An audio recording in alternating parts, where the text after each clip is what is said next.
Mahabang panahon ang nakalipas sa sinaunang Tsina, isang hukbo ng mga sundalo ang naghihintay sa loob ng kastilyo, habang ang kanilang mga tarangkahan ay sinasalakay ng mga kalaban. Nakita ito ng emperador at siya'y nanigas sa takot dahil nanginginig na rin ang lahat ng kanyang mga kawal. Lumalabas na ang hari ay tumanggi na maglaro ng soccer sa isang malupit na kilala bilang Genghis Khan na samayor ng maraming kaharian nang manalo sa kanilang bersyon ng laro. Sa lalong madaling panahon, ang larangan ng digmaan ay nagsimulang mapalibutan ng mga sangkawan ng mga uwak na kayang takpan ang buong langit. Ang mga tao ay naghihintay ng walang pag-asa habang ang isang higanteng bola ay nagmamadali patungo sa kastilyo at ang mga pinto ay bumukas na parang isang bungkos ng mga curtain. Mabilis na napagtanto ng mga sundalo na may dumadaloy mula sa ilalim ng lupa na sumabog ng galit sa harap ng kanilang mga mukha. Sa kanilang sorpresa, ipinakita ng mga kalaban ang kanilang sarili bilang bersyon ng mga Tsino ng Avengers habang mabilis silang naglulunsad sa himpapawid. Napilitan ng mga tao na umatras sa takot habang binasag ng Asian Hulk ang mga sundalo sa 1,000,000 piraso. Sumali rin sa labanan ang Walmart Spider-Man at mabilis na binigkis ang mga sundalo gamit ang kanyang mga web na nagpapahintulot sa sulo ng tao na masunog ang mga tao sa isang malutong apoy. Sa lalong madaling panahon, mas maraming mga kaaway ang nagsimulang magpakita na parang isang superhero bargain sale habang ganap nilang sinira ang hukbo sa pamamagitan ng paggamit ng kanilang mga nakakatakot na kapangyarihan. Kabilang dito ang isang bersyon ng mga Cyclops na nakakapag-shoot ng mga nagyayelong laser beam at sa kanyang sobrang gulat, kasama sa koponan ng sandata na lumalaban sa pisikan ng higit pa kaysa kay Captain America.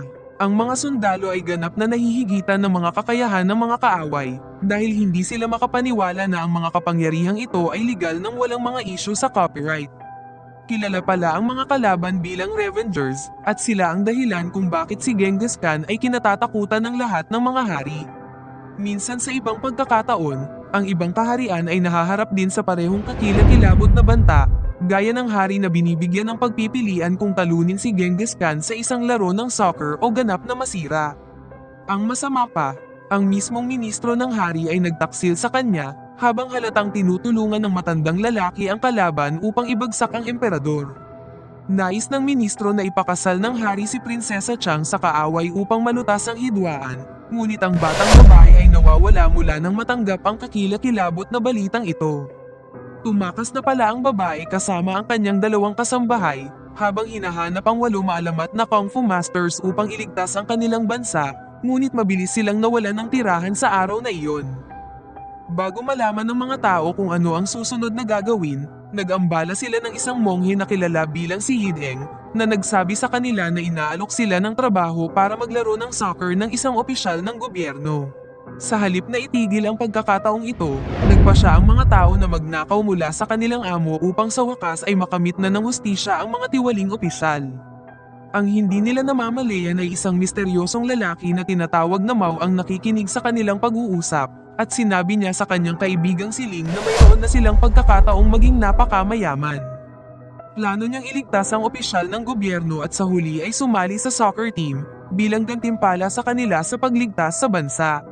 Gayunpaman, ang batang babae ay may maliit na pananampalataya sa kanyang plano dahil wala silang alam na Kung Fu, at ang mayroon sila ay isang sirang mahiwagang salamin na ibinigay sa kanila ng kanilang Panginoon. Ang mga Kung Fu Master ay dumating sa lokasyon ng manggagawa ng gobyerno at mabilis na napagtanto na ang kanilang amo ay si Prinsesa Chang. Nagpasya ang mga tao na singilin siya kaagad habang itinatali nila ang babae at nagsimulang maghanap para sa anumang mahalagang bagay na mahahanap nila. Nakapagtataka, nakakakuha lamang sila ng isang bungkus ng mga dokumento na tumutukoy sa kanilang kriminal na nakaraan na nagpapakita na ang pagnanakaw na ito ay hindi ang kanilang unang karanasan. Bago nila malaman kung ano ang susunod na gagawin, mabilis nilang nasagasaan si Mao, ngunit nahuli siya agad ng mga Kung Fu Masters. Kasabay nito, sumugod din si Ling kasama ang isang grupo ng mga bodyguard na kinuha niya, habang sinubukan din na iligtas ang prinsesa, ngunit nakita na lang niyang nakalaya na ang babae. Lumalabas na pinlano na ni Chang ang buong bagay mula pa sa simula, dahil alam niyang pupunta ang mga master dito, at nagpas siyang i-blackmail sila sa pamamagitan ng paggamit ng kanilang mga kriminal na nakaraan. Napagtatanto na sila ay outsmarted, ang mga Kung Fu Masters ay walang pagpipilian kundi ang sumang-ayon na sumali sa koponan ng soccer, bago naglaho tulad ng isang grupo ng mga weasel. Nakita ito ni Ling at nagpasyang tumakas din, si Mao na lang ang naiwan sa loob ng gusali na ngayon ay kailangang harapin ang prinsesa ng mag-isa. Sinusubukan ng lalaki na kumbinsihin ang babae na payagan siyang sumali sa soccer team at maging handa na talikuran ang lahat ng kanyang dignidad. Naging dahilan ito upang bunutin ng batang babae ang kanyang kutsilyo at pinagbantaan siyang aalis, habang si Mao ay labis na sinusubukan na manligaw sa prinsesa, ngunit pinalayas lang siya ng babae. Tumakbo pabalik si Ling at nakita niyang nasaksak ng kutsilyo ang kanyang kaibigan at agad siyang sumugod upang tumulong, ngunit mabilis na nalaman na ang sandata ay kasing peke ng dignidad ng lalaki. Kinabukasan, patuloy na sinusundan ni Mao ang prinsesa at nakarating siya sa sentro ng bayan, kung saan nakita niyang naghahanda na ang mga master na maglaro ng soccer laban sa isang napakakahina-hinalang koponan. Sinabi ni Chang sa mga tao na kung sino ang makakuha ng bola sa loob ng higanteng basket ay siyang panalo, at nakakakuha ng karangalan na ipagtanggol ang kanilang bansa, ngunit tila walang masyadong nasasabik sa inaasam-asam. Sa lalong madaling panahon, inilabas ng mga sundalo ang metal na bola at inihagis ito sa hangin, habang ang magkabilang koponan ay galit na nagmamadali patungo sa globo. Mabilis na nakuha ng mga kalaban ang unang hit, habang ang madre ay tumalon mula sa gusali at tumalon sa buong silid, dahil sa kalaunan ay naitigil na niya ang bola at nag-pose na parang siya talaga ang makakalaban. Sumugod din ang mga kalaban sa loob ng gusali at sama-samang inatake ang babae, ngunit siya ay kayang ihagis ang bola sa buong gusali at sa mga kamay ng master ng Tai Chi. Ang mga kalaban ay umaatake sa lalaki na galit upang subukan at nakawin ang bola pabalik, ngunit kayang kontrahin ng master ang mga kalaban at pinasayaw sila na parang mga baliw. Sa kalaunan, sinipa ng lalaki ang bagay patungo sa monghe, na kumatok ng bola sa mismong bahagi ng kapatid na babae, habang inihagis niya ito sa basket. Gayunpaman, nakita ito ng mga kaaway at nagawang ihinto ang layunin, bago mawala ang bola upang masubukan din nilang maka-score. Ang higanting metal ay lumilipad patungo sa mga lambat, ngunit nagawa ng monghe na putulin ang mga tanikala, na dahilan upang malaglag kaagad ang basket. Nakita ito ng mga kaaway at mabilis na tumalon pababa upang hilahin pabalik ang mga tanikala, ngunit nagawa ni Hideng na pigilan ang mga kalaban sa pamamagitan ng paghagis ng kanyang botohan sa dingding. Bago pumasok ang bola sa basket, ang madre ay nakakalundag at nahawakan ng bagay sa huling sandali, ngunit bago siya makapuntos, narinig niya ang pagmamakaawa ng mga kalaban na tumigil siya. Sinasabi nila na kailangan nila ang pera para sa kanilang mga nagugutom na pamilya, dahil inalis ng gobyerno ang lahat sa kanilang mga tahanan. Narinig ito ng madre at tumalon patungo sa mga tao ng may habag, ngunit bago siya makapagpasya kung ano ang susunod na gagawin, tinambangan siya agad ng mga kalaban. Mabilis na nabunyag na ang mga kalaban ay talagang mga mamamatay tao, na ipinadala dito upang makagambala at hulihin ang prinsesa. Agad na inaatake ng mga kalaban ang mga tao, habang ang mga Kung Fu Master ay pilit na nagsisikap na pigilan sila, ngunit mabilis na nadaig ang kapatid na babae habang ang kanyang sandata ay natambo mula sa gusali. Napagtanto ng ibang mga master na may mali at tumalon sa gusali upang tumulong sa kanilang mga kasama habang tinutulak pabalik ang mga kalaban. Napansin ng mga assassin ang mga reinforcement at nagsimulang maghagis ng mga smoke bomb na kalaunan ay nagpayagang makatakas sila. Ito ang dahilan kung bakit ang prinsesa ay hindi nababantayan, habang ang hindi mabilang na mga bandido ay nagsimulang sumugod sa kanya. Ang masama pa, ang mga sundalo ay tila walang iba kundi mga duwag, habang sila ay tumatakas mula sa lugar at iniwan ng prinsesa ng mag-isa. Nakita ito ni Mao at nagmamadaling pumasok para tumulong, ngunit nagulat siya sa kaunting oras na kailangan nito para sa kanyang kaibigan na iwanan din siya. Bago pa mahuli ang prinsesa ng mga tulisan, si Mao ay sumugod upang iligtas ang babae, ginagamit ang sarili bilang isang meat shield habang sinusubukang magmukhang gwapo sa parehong pagkakataon. Nagagawa nitong takutin ang babae ng higit pa kaysa sa mga kaaway, habang ang lalaki ay nagspray ng dugo tulad ng isang bukal ng tubig, at sa kalaunan ay nagiging sanhi ng kanilang dalawa na mahuli bilang resulta. Ang mga assassin pala ay pinadala dito ng masamang ministro, at inutusan upang ikulong ang prinsesa at sirain ang mga Kung Fu Masters, upang masigurado na mananalo ang mga kalaban. Ang masama pa, Si Mao ay malubhang nasugatan mula sa mga nakaraang pag-atake, habang ang prinsesa ay sinisisi ang lahat sa lalaki sa pamamagitan ng halos pag-suffocate sa kanya na nagiging sanhi ng pagkawala ng kanyang huling mga selula ng utak. Sa kabutihang palad, nakabawi ang lalaki at sinisikap na makuha ang tiwala ng mga bumihag sa kanya sa pamamagitan ng pagtulong sa kanila sa lahat ng bagay sa loob ng nayon. Kabilang dito ang pagpapakita sa kanila ng kanyang pinakabagong imbensyon na kinabibilangan ng isang napakakahina-hinalang mukhang Barbie na manika na nagiging sanhi upang ang lahat ng mga lalaki ay maging simps. Sinusubukan din niyang mapabilib ang prinsesa sa pamamagitan ng paglalaban ng mga damit nito kasama na ang kanyang damit na panloob, ngunit nakatanggap lamang ng suntok sa mukha bilang resulta. Sa kalaunan, nagawang amapa ni Mao ang lugar at nakawin ang mga susi mula sa mga nanghuli sa kanya na dati ay ibinigay ito sa prinsesa at ipinakita sa kanya na sa wakas ay makakatakas na sila. Ito ay nagpapahintulot sa kanila na tumakas mula sa lugar sa gabi dahil plano nila ibalik ang mga Kung Fu Master. Ang mga tao ay bumalik sa palasyo ng hari kasama ang lahat ng kanilang mga kaalyado at lahat ay nagdiriwang sa kagalakan. Gayunpaman, ang ministro ay galit na ang kanyang plano upang sabutahe ang prinsesa ay hindi gumana at nagsimulang magplano para sa isang bagay na mas masama pa. Nang maglaon ng gabing iyon, nahanap ni Mao ang prinsesa ng mag-isa, habang sinusubukan niyang sabihin sa kanya ang kanyang tunay na damdamin at imungkahi ang kanyang pagmamahal para sa kanya. Mabilis silang nag-ambala ng hari na sumama sa ministro, habang inaakusahan ng matanda si Mao bilang isang magnanakaw na nagnakaw ng hindi mabibaylang halaga sa palasyo. Nagawa nilang patunayan na ang lalaki ay walang iba kundi isang manloloko na interesado lamang sa pera ng dalaga, dahilan upang lumayo ang prinsesa sa galit. Ang masama pa, sabay-sabay na nalasan ang mga Kung Fu Master at inakusahan din ng ministro si Mao para sa mga krimeng ito at inutusan ang mga sundalo na arestuhin ang lalaki kagad. Napagtanto na matatalo sila sa paparating na laro, ang prinsesa ay walang pagpipilian kundi ialay ang kanyang sarili na pakasalan si Angus Khan upang ang kanyang mga tao ay maligtas sa kamatayan. Kinabukasan, ang prinsesa ay patungo sa kasal habang si Mao ay nakakulong sa loob ng bilangguan kasama si Ling, ngunit mabilis nilang napagtanto na dumadaan si Chang sa kanilang gusali. Sinubukan ng dalawa na pigilan ang kasal, habang ginagamit ni Ling ang mahiwagang salamin upang subukan at magmuni-muni ng liwanag ng araw patungo sa prinsesa upang makuha ang kanyang atensyon.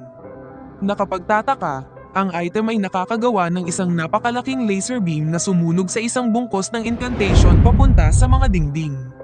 Sa lalong madaling panahon, napansin ni Mao sa pagkabigla na ang kanyang kaibigan ay dahan-daang lumulutang sa hangin. Lumabas na sa wakas ay na-unlock na niya ang lihim na kapangyarihan na ipinasa sa kanilang master na nagpapahintulot sa kanya na isama ang mga kapangyarihan ng mga Diyos. Mabilis siyang lumipad patungo sa prinsesa at sinabi sa babae na maaari pa rin silang manalo sa laro, ngunit nakita niyang si Chang ay tuluyan nang nawalan ng gana na lumaban.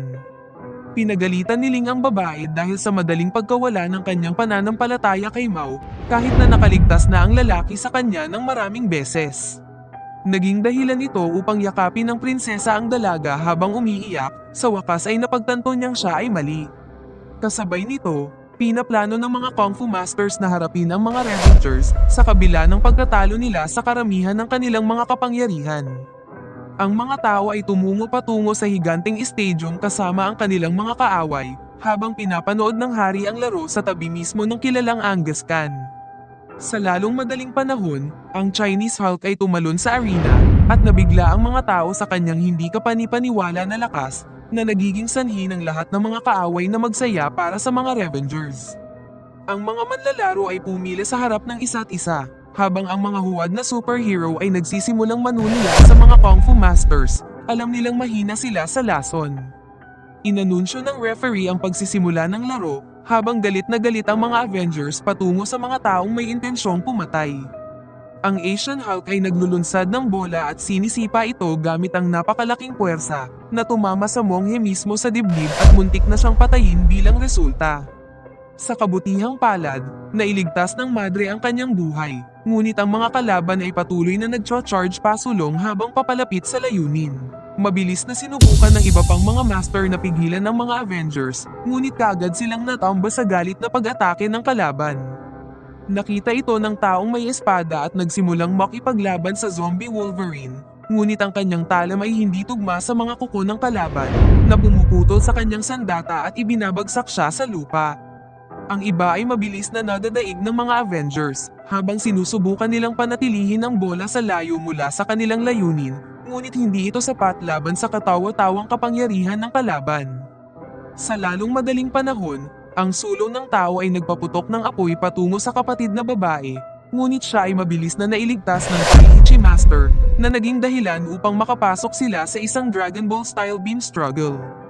Gayunpaman, ang hindi magiliw na Spider-Man sa kapitbahayan ay nagpakita at humawak sa leeg ng lalaki, bago hinayla siya paatras at nagdulot ng kanyang pagbagsak sa lupa. Mabilis na napagtanto ng mga tao na hindi sila mananalo sa labanan bilang 3 lamang, habang nakatayo pa rin ang mga Kung Fu Masters. Sa huling sandali, gustong malaman ng monghe kung maaari pa rin silang manalo. Sa lalong madaling panahon, si Mao ay nagawang makarating sa stadium, at nakita na ang lahat ng Kung Fu Master ay ganap na natalo, na nag-iiwan ng walang iba upang ipagtanggol ang layunin. Gayunpaman, mabilis na nakaisip ang lalaki ng isang ideya, habang pinaplano niyang dalhin ang mga Diyos sa labanan sa pamamagitan ng paggamit ng kapangyarihan ng mahiwagang salamin. Kasabay nito, sinimulan ni Genghis Khan ang pagbabanta sa emperador na sumuko, ngunit nagulat sila nang makita ang mayordomo ng hari na dumating upang ipagtanggol din ang layunin. Ang mga Avengers ay tumingin sa matanda na parang ito ay isang biro, bago tumungo at sinipa ang metal na bola na nagpatumba sa butler sa mga dingding. Ang mga kalaban ay tumawa ng baliw sa kahinaan ng kanilang mga kalaban, habang kahit na ang general ay nagpasya na dumating at ipagtanggol ang layunin. Ang mga Avengers ay umaatake ng galit sa pangalawang pagkakataon, at ganap na pinaghiwa-hiwalay ang braso ng lalaki. Nang walang ibang mapagpipilian, sinubukan ng general na maging Ultraman, ngunit agad na napaalis na parang kaibigan lang niya. Nang ang lahat ng pag-asa ay tila nawala, ang mga sibilyan ay nagsimulang sumugod sa stadium, habang sila ay tumatanggi na bumagsak ang kanilang kaharian. Ang mga Avengers ay tumingin sa mga tao na galit, habang ang mga mamamayan ay nagsimulang magtipon sa isang bundok ng mga katawan ng tao, at nagpaplanong gawin ang sakripisyo para sa karangalan ng kanilang bansa. Gayunpaman, ang mga kaaway ay tumanggi na magpakita ng anumang awa sa mga tao, habang ang Chinese Hulk ay naglunsad ng bola diretso sa mga sibilyan. Nakapagtataka, ang metal na bagay ay nawala sa karamihan, habang ang mga tao ay nagtataka kung paano sila nabubuhay pa. Ang hindi namamalayan ng mga sibilyan ay patay na sila, habang nagsisimula ang maliwanag na lumabas mula sa loob, na nagiging sanhi ng isang napakalaking pagsabog na itinapon ng mga tao sa langit. Ang mga mamamayan ay bumagsak sa sahig at naging mga pancake ng tao.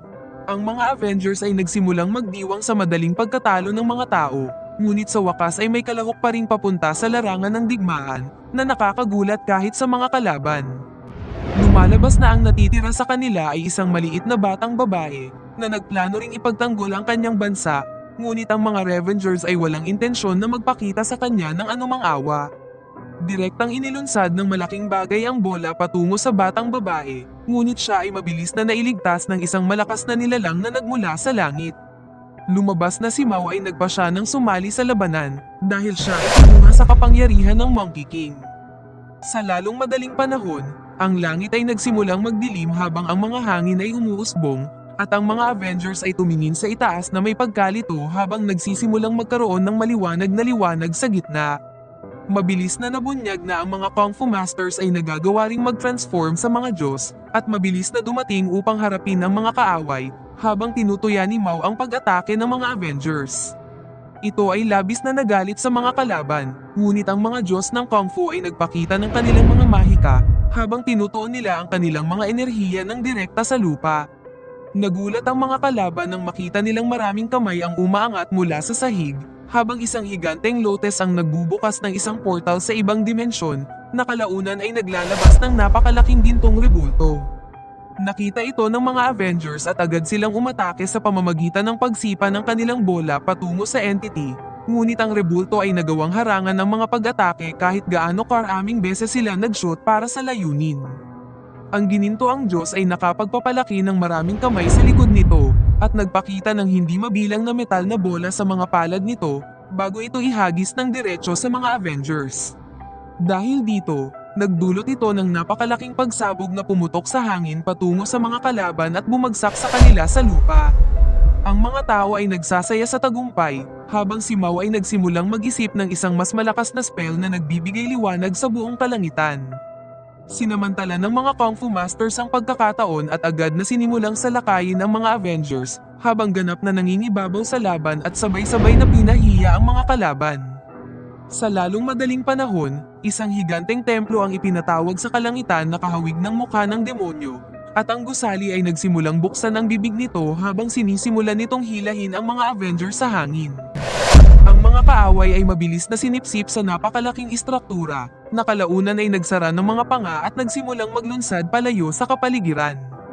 Ang lahat ng mga mamamayan ay nagsimulang magdiwang dahil sa wakas ay nanalo na sila sa labanan, ngunit ang ministro ay mabilis na kumuha ng kutsilyo at kinuha ang hari bilang bihag habang sinasabi sa mga tao na manatili. Bago matapos magsalita ang lalaki, napagtanto niyang umalis na si Angus Khan sa gusali kasama ang lahat ng mga kawal at iniwan siyang ganap na mag-isa. Nang walang ibang pagpipilian, nagpa siya ang ministro na saksakin ng hari ng paulit-ulit, ngunit nabigla siya nang malaman na made in China talaga ang kanyang kutsilyo. Nagbigay daan ito kay Ling na maningil at sinipa ang kontrabida sa ulo, na nagpapadala sa kanya na bumagsak sa lupa at pumanaw. Maya-maya, ang isang kasal ay sa wakas nagaganapin, at si Prinsesa Chang ay tinanggap si Mao bilang kanyang asawa, anuman ang kanyang ginawa sa nakaraan.